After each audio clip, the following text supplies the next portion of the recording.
Students நம்ம இன்னைக்கு வந்து class 10th math daily 20 minutes study பார்க்க போகிறோம். ஸோ இதில் வந்து இன்றைக்கி நம்ம வந்து என்னென்ன கொஸ்டின்ஸ் பார்க்க போகிறோன்னா ஒன்லி 2 கொஸ்டின்ஸ் தான். ஸோ பாருங்கள், ஸோ இது 9th சம், இது 10th சம், இந்த 2 சம் தான் பார்க்க போகிறோம். ரைட், ஸோ ஃபர்ஸ்ட் சம் பாருங்கள், அதாவது இந்த 2 சம் தான் நம்ம இப்போ இந்த வீடியோவில் பார்க்க போகிறோம். ஓகே, சம்முக்கு டேரெக்டாக போயிடலாம். சரிங்க, பாருங்கள், அவன் இந்த ஃபிகர் கொடுத்துருக்காங்க.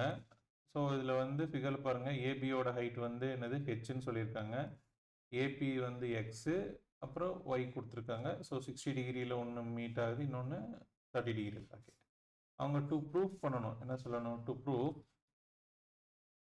என்ன சொல்லியிருக்காங்கன்னா H square equal to X into ஒய்ன்னு சொல்லி கொடுத்துருக்காங்க. ரைட், இப்போ நம்ம கன்சிடர் பண்ணிக்கணும்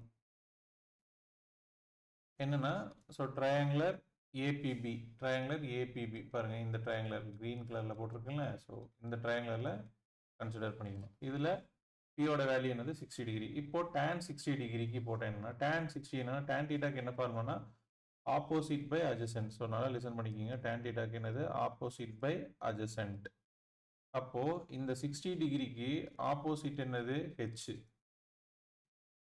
அட்ஜசன்ட் என்னது எக்ஸ். ஸோ அதை தான் இங்கே நான் அப்ளை பண்ணியிருக்கேன். So H by X, tan 60 டிகிரியோட வேல்யூ என்னது 30, சரி tan 60 டிகிரியோட வேல்யூ √3. அதே மாதிரி இங்கே ஹெச் பை எக்ஸ், ஸோ இங்கே டினாமினேட்டரில் இருக்கிற எக்ஸு அந்த பக்கம் போனால் என்னது நியூமரேட்டரில் போய் அது √3x ஈக்குவல் டு ஹெச்ன்னு வந்தது. ஸோ சிமிலர்லி நம்ம என்ன பண்ணுறோம், இன்னொரு ட்ரையாங்குலர் என்ன பண்ணுறோம், கன்சிடர் பண்ணுறோம். என்னென்னா ட்ரையாங்குலர் ஏ கியூபியில் கியூவோட வேல்யூ என்னது 30 டிகிரி. ஸோ இப்போ tan 30 டிகிரி போட்டோம்னா அதே ஆப்போசிட் பை அட்ஜசன்ட். ஸோ இந்த tan 30 டிகிரிக்கு ஆப்போசிட் ஹெச் தான், பட் அட்ஜசன்ட் வந்து என்னது ஒய். இப்போ tan 30 டிகிரியோட வேல்யூ என்னது 1/√3. ஸோ கிராஸ் மல்டிபிள் பண்ணால் y இஸ் ஈக்குவல் டு சரி y/√3 ஈக்குவல் டு ஹெச். இப்போ இங்கேயும் ஹெச்ல இருக்கு, இங்கேயும் ஹெச் இருக்கு. ரைட், இப்போ நம்ம என்ன பண்ணணும்னா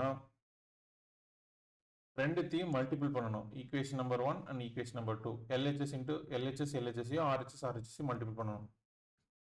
இங்கே என்ன இருக்கு √3x, இங்கே என்ன இருக்கு y/√3. ஸோ அந்த ரெண்டையும் மல்டிபிள் பண்ணிக்கணும். அதே மாதிரி இங்கே இருக்கு ஹெச் இருக்கு, இங்கேயும் ஹெச் இருக்கு, ரெண்டுத்தையும் மல்டிபிள் பண்ண என்னது ஹெச் ஸ்கொயர். இங்கே √3 cancel, X into Y. So அவ்வளோதான். அங்கே அவங்க கேட்டிருக்கிறது என்னது X into Y equal to H ஸ்கொயர்னு வந்திருக்காங்க, H square is equal to X ஒய்ன்னு இருக்கு. ஸோ ரெண்டுமே ஈக்குவல். So hence proof. அவ்வளோதான். ஸோ ரொம்ப சிம்பிள் தான், கன்ஃபியூஸ் பண்ணிக்காதீங்க. ஓகேவா?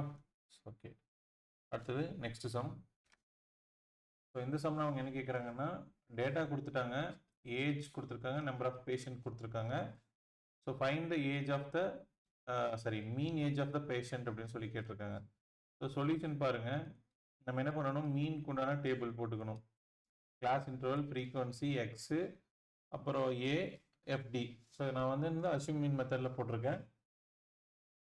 So class interval 5 to 15. So இதோட மிட் பாயிண்ட் என்னது 10. அதே மாதிரி 15 to 25 அதோட மிட் பாயிண்ட் 20. 25 to 35 வந்து அதோட மிட் பாயிண்ட் வந்து 30. 35 to 45 40. 45 to 55 வந்து அதோட மிட் பாயிண்ட் வந்து 50.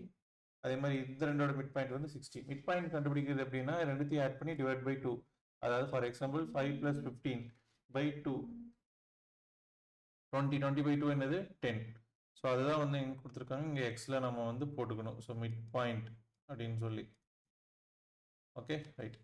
அதே மாதிரி டி கண்டுபிடிக்கணும். D equal to x minus a.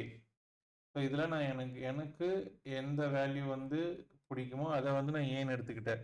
So A is equal to என்னது 40. ஸோ இங்கே ஒவ்வொன்றா நம்ம வந்து செக் பண்ணிக்கலாம். இப்போது 10 - 40 என்னது -30. அதே மாதிரி 20 - 40 வந்து -20. 30 - 40 -10. 40 - 40 0. 50 - 40 10. 60 - 40 20.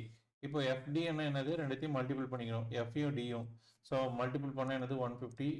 எல்லாத்தையும் நான் என்ன பண்ணியிருக்கேன், எழுதியிருக்கேன். ஸோ இப்போ என்ன பண்ணணும், summation of FT. Summation of எஃப்டினா இதை சேம் சிம்பிள் இருக்கிற எல்லாத்தையும் ஆட் பண்ணிக்கணும். அதே மாதிரி இங்கே ரெண்டு சேம் சிம்பிள். ஸோ இப்போ என்ன பண்ணணும், மைனஸ் பண்ணணும். ஸோ பிக்கர் நம்பர் சைன்ஸ் போட்டால் என்னது -360. இந்த மூணுத்தையும் ஆட் பண்ணி இந்த ரெண்டுத்தையும் ஆட் பண்ணி என்ன பண்ணணும், சப்ட்ராக்ட் பண்ணி பிக்கர் நம்பர் சைன் போடணும். ஸோ அப்படி போட்டால் 360 -360. இது ஃப்ரீக்வன்சி எல்லாத்தையும் ஆட் பண்ண எவ்வளோ வருது 80.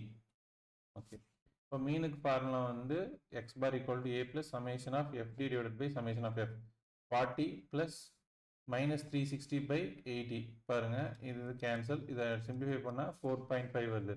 இப்போ 40லேருந்து 4.5 போச்சுன்னா 35.5. இதுதான் என்னது அதோட பேஷண்ட்டோட மீன் ஏஜ்.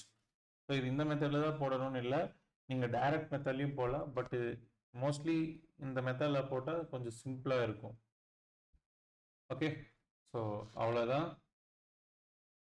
இதோட இந்த 2 சம் முடிஞ்சு. நம்ம இன்னைக்கு 2 சம் தான் பார்க்க போகிறோம். பார்த்தோம், அதையும் நம்மளுடைய டார்கெட் முடிஞ்சு.